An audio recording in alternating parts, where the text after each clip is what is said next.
Hi, I'd like to talk about this video real quick. More than 70 anti-Israel posts I found liked by Mamdani's wife. It's no secret that Dawaji, who's an illustrator, is a supporter of the Palestinian cause. Much of her artistic portfolio revolves around the war in Gaza. What is new is the evidence suggesting her strong bias against Israel, which is depicted as evil, morally bankrupt, and genocidal in the post liked by Dawaji. I'm a Jew. I'm a Jewish New Yorker, and I don't give a shit.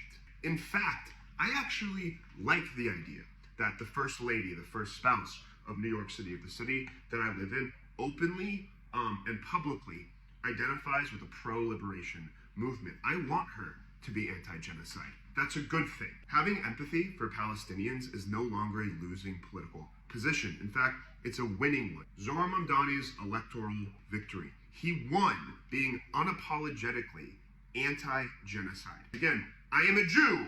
He is not an anti-Semite. He is an empathetic, humanistic person who understands what human suffering looks like and calls it out. Good. The second is the Democratic Party, who just admitted that their positions on Gaza actually were a huge reason that they lost the election. Axios threw out this report last week, where it shows that the buried report by the DNC reveals that the Democrats' refusal to get on board with the pro-Palestinian movement, with their refusal to show empathy for the pro-Palestinian people and Palestinian people generally, was a huge reason that they lost the election in 2024. And the third is just public sentiment generally. In fact, for the first time ever, what we're seeing is that more people have sympathy for Palestinians and their liberation movement than for Israelis. 41% of people say that they have more sympathy for Palestinians, while only 36% say they have those for Israelis. That is not anti-Semitism. That is people waking up to what an apartheid state looks like. The problem with reporters like this, and with conservatives and Democrats who say that anyone who has support or empathy for the pro-liberation movement of Palestinians is somehow anti-Semitic, is that they are driving up anti-Semitism, not down.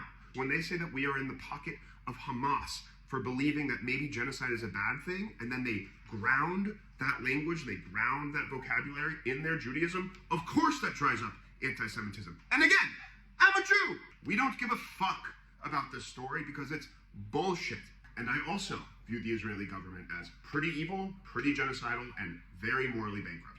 If she wants to support a pro-liberation movement in Palestine rather than supporting a genocidal, fascistic government, good, great, thank you, goodbye.